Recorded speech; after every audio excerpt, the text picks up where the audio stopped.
The Plumber and the Storm.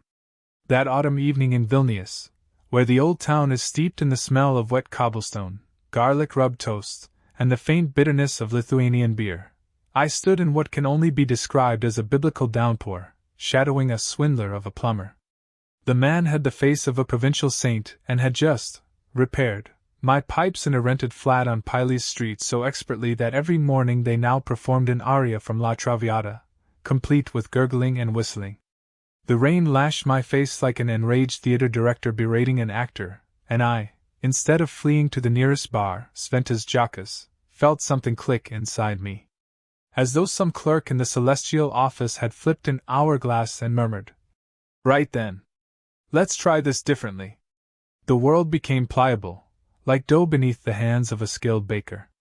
The very next day, queuing for coffee at the McDonald's near Gediminas Avenue, the local blur, the one notorious for cursing everyone out in 3 languages, suddenly choked on his own bluster, muttered, "At Ciprasol," and even stepped aside to let me through at the counter.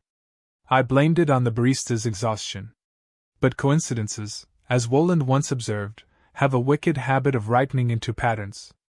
A week later, I was experimenting deliberately. In Vindy's Park, where centuries-old oaks sway like drunken giants, under a snowfall so dense it felt like walking inside a white curtain, I unrolled my Tai Chi. In weather like that, I normally sat at home with an Akunin novel and a pot of tea. But something drew me out. The movements came of their own accord. Repulse monkey, white crane spreads its wings. The snow melted on my shoulders before it could settle. And the next morning, in a small Yuzupi's bakery, a waitress whose tongue was ordinarily sharper than a bayonet smiled at me like a long-lost lover and brought an extra croissant.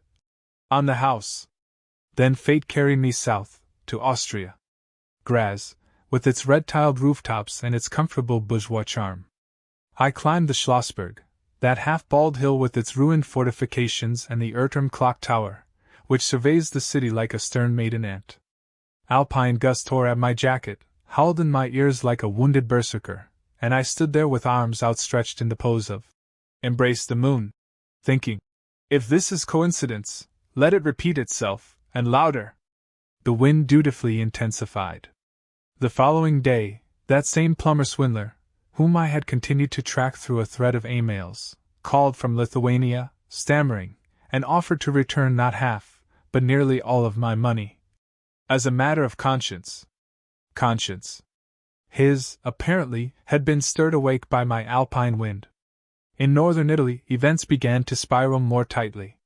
First, Milan, the Navigli Canal Park, where the water stood ankle-deep after a cloudburst and tourists huddled under umbrellas like drenched sparrows. I turned circles through the Tai Chi among the dripping plane trees, the movements flowing as though the rain itself were guiding my hands. The next day, at a lottery kiosk near the central station, I bought an Italian lotto ticket out of sheer boredom, and won enough to cover all previous repairs, and still afford a decent dinner at a trattoria, ossobuco and all.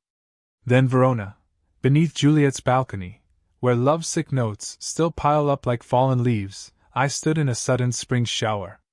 The Tai Chi moved easily, like a Vankov Stanka doll that always rights itself. That evening, a waiter in a cafe, one who habitually served Russian tourists with thinly veiled contempt, became as courteous as an English butler.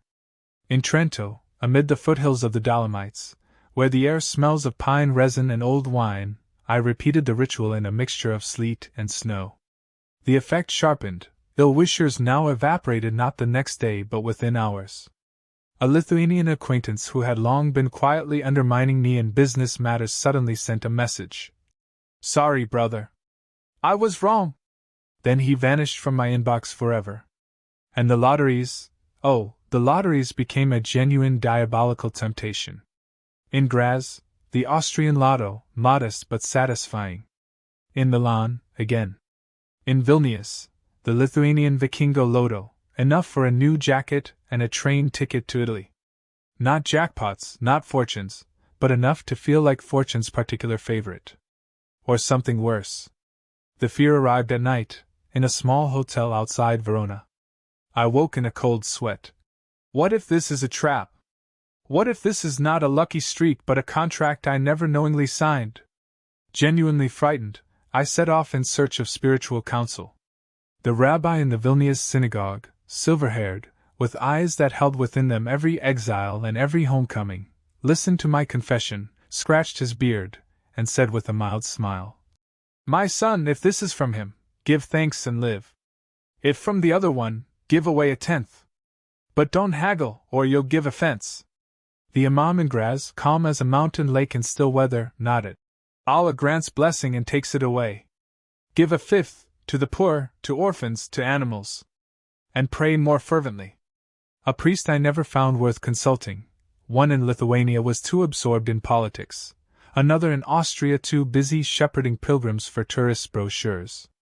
In the end I decided for myself, to give away a third. Half of that, to the shelter for stray dogs in Vingi's Park. Those dogs now looked at me as though I were St. Francis of Assisi.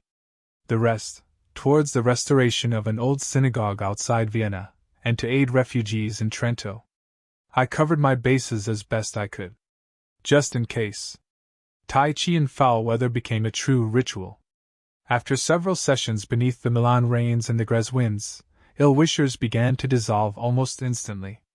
The world smiled at me, or at least stopped baring its teeth. And then something happened that I had not expected at all. In Verona, at that very balcony, in a downpour that fell as though someone had upturned the heavens, I was performing Snake Creeps Down. And then she was simply there, dark hair plastered to her forehead, that same wry spark in her eyes that I recognized from my own. "Are you also checking whether you've sold your soul for dry socks?" she asked, in a slight Riga accent. We got to talking. She had come to Italy to find herself after a difficult divorce, and instead found me. We drank wine in a Trento trattoria, walked through the snow in the park by Castel Buonconsiglio, and laughed about my experiments. A month later, a quiet wedding in a small chapel outside Graz, with the Alps spread out below us. On the day of the wedding, the gift vanished. Simply. As though the celestial accountant had closed the ledger. "That's enough, son. The account is settled." The ill-wishers returned, but by then I no longer noticed them, because she was beside me. The lotteries stopped smiling. But in their place appeared a different kind of run, long and warm, with the scent of her hair and laughter in the rain. And that is both a good thing and a sad one. Good, because now in the storm I am not alone, but with someone who understands the irony of fate better than any rabbi or imam. Sad, because sometimes, in a heavy downpour on the Navigli or up on the Schlossberg, I remember that feeling, the world as soft as wax, and every bird stepping out of the way of his own accord. But honestly, I have no regrets.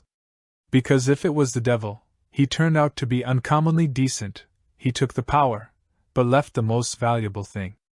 And if it was simply life, then it arranged, as always in Bulgakov and Akunin, a brilliant, ironic, faintly satanic plot with a happy but gloriously ambiguous ending. And now, when it rains, I simply take her hand and say, "Let's go stand in it. Just in case."